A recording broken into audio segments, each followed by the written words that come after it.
we should take a drug test prior, because I don't know what's going on with her. At the beginning of her last debate, she was all pumped up at the beginning.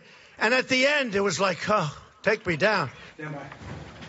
And with that, I want to bring in Linda Chavez, the president of the Center for Equal Opportunity and former director of the U.S. Civil Rights Commission under President Reagan. Linda, thanks so much for joining me. I really appreciate it.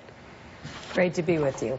I just want to get your reaction to, more broadly, all of that rhetoric that we heard from Donald Trump that Hillary Clinton should take a drug test, and to the point that the election might be rigged. Are you concerned that this is toxic to our political system? Absolutely. I think it's certainly toxic to our political system, and it could spell the end of the Republican Party. What my fear is that you have a man who has absolutely no ideological identification with Republican issues. He's been a registered Democrat for much of his life. He's given to Democratic candidates.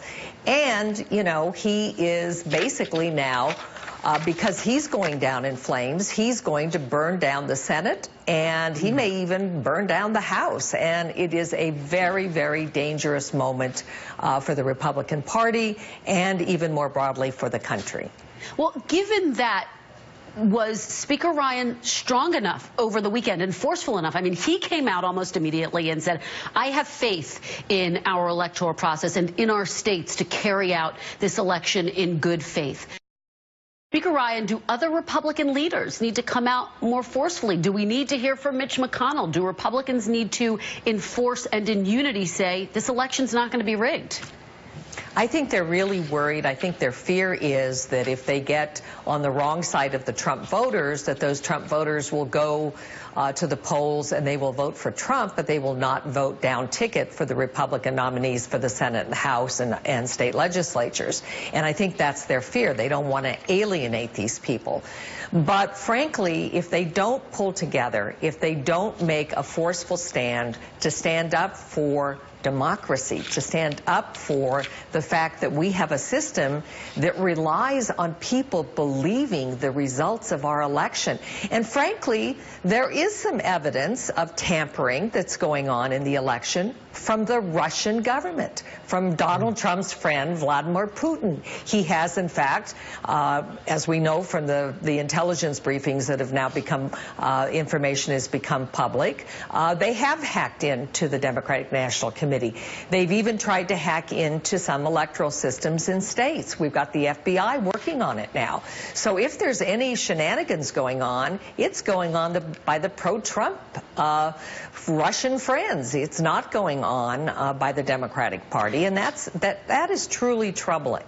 And Linda, you've been very clear you're not supporting Donald Trump, even though you are a Republican. Have you determined who you're going to vote for on Election Day? You're going to write in a candidate? What will you do?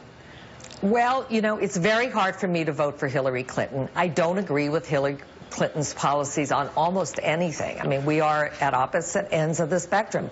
I am a conservative Republican, but I will watch the election. I'm not going to mail my ballot in early. I'm going to go on the polling date and vote on Election Day, and I'll have to make up my mind then.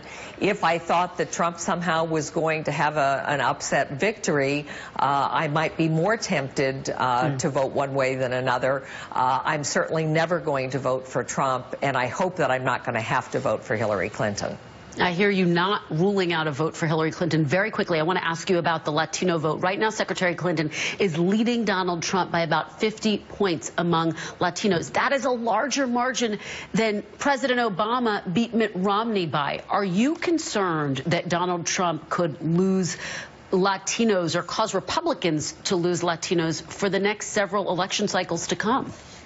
Absolutely. And what's surprising to me is that there are even 17 or 18% of Latinos that are voting for Donald Trump. It sort of speaks to the assimilation of Hispanics into the mainstream.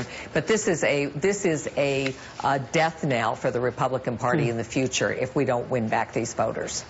Linda Chavez, great insights. Really appreciate your joining me this morning.